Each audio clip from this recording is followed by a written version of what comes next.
өдрийн минь төргий сая Соронзон болд гишүүний асуусан тэр гадаадын зээл тусламжтай холбоотой асуултыг үргэлжлүүлээд асуух хэрэгтэй байна.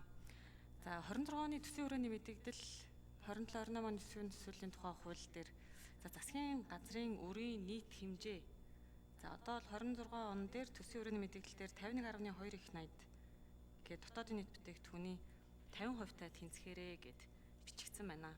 За яг энэ нь болохоор 27-28 онд 45 дотоодын нийт бүтээгдэхүүний 45% тэнцэнэ гэд явсан байна л та.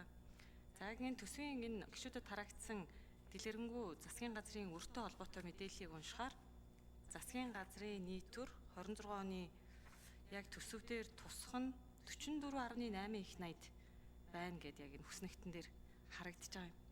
Тэгвэл яагаад энэ хүрээний мэдээлэл дээр 8 тэрбум за 8 их найдаар ингэж нэмж 50% нь хүргээд 50.2 их найд гэж бичсэн болоо. За магадгүй 26% нэмээд гадаадаас зээл авах гэж байгаа юм болов уу? Одоо энэ удахгүй зүрх судасны энэ эмнэлэг баригдах гэж байгаа энэ зээл нь бас орох гэж байгаа юм болов уу гэд харахаар аль хэдийн энэ зүрх судасны үндэсний төвийг 182.9 тэрбум төгрөгөөр гадны зээлээр барина гэдэг энэ төсөвт 26 оны төсөвт хөрөнгө оруулалт талдаа ингээ орчихсон байгаа байхгүй юу? Тэгэхээр энийг л асуумаар байна. Яагаад хүрээний мэдээлэл дээр төсвийн өрөөний мэдээлэл дээр 51.2 их найд гээд одоо байгаа 44.8 их найд гадны засгийн газрын өр гэж бичсэн байгаа тэр дүнгээрээ бичихгүйгээр 50.2 их найд гэж бичсэн бэ.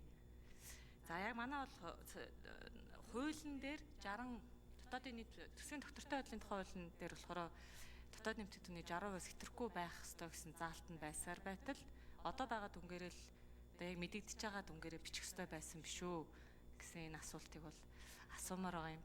Тэгээ ер нь бол засгийн газрын энэ гадаад зээлийн энэ хөрөнгө баталгаажуулалтын шимтгэл гээл бас нөгөө одоо авна гэд баталгаажуулчихсан. Тэгээд аваагүй байгаа тэр зээлэндээ бид нар 26 онд 59 тэрбум төгрөг төлөх юм байна. Ер нь бол зээлээ ашиглаагүйгийнхаа төлөө ингээ байнга гол төсвөөс мөнгө төлбөр төлж явдаг юм байна.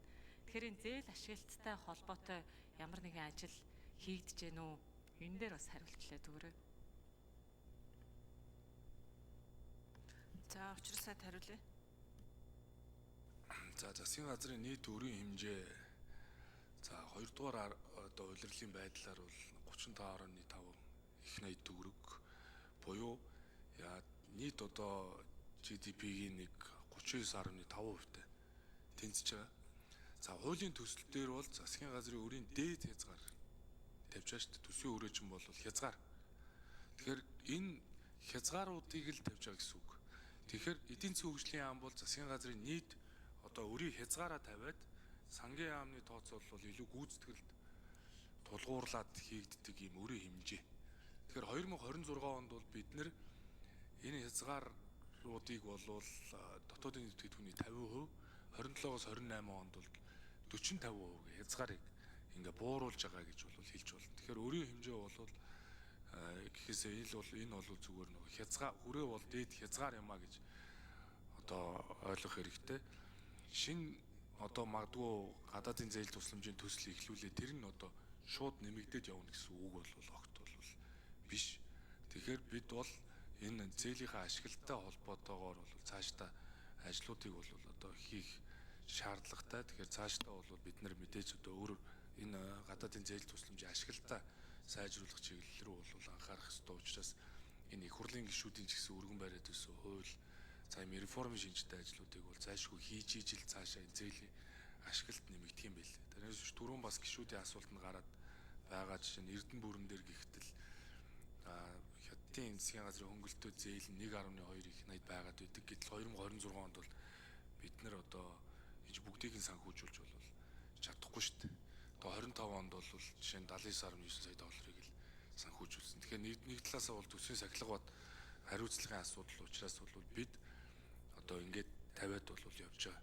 Одоо зүрх судасны төв дээр гэхдээ 26 онд бол нэг 182 тэрбум тавинаач гэдэг юм уу. Энэ бол нийт дээд хязгаараа тавиад тэр жилдээ одоо гүйцэтгэлээр санхүүжүүлээд явж байгаа.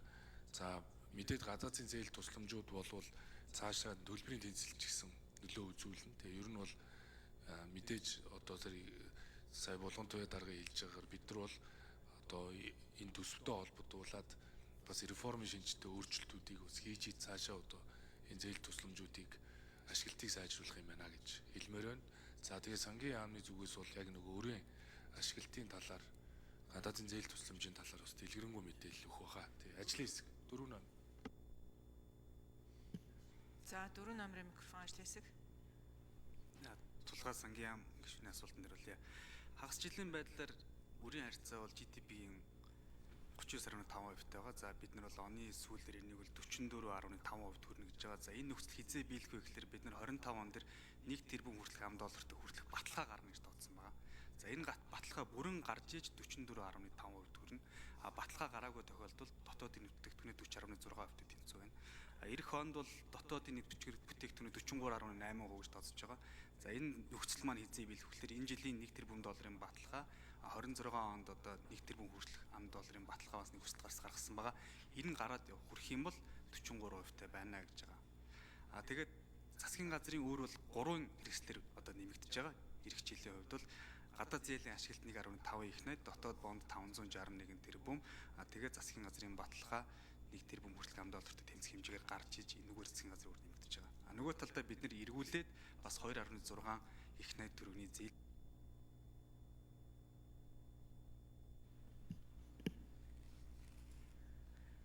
За улсын хурлын гишүүн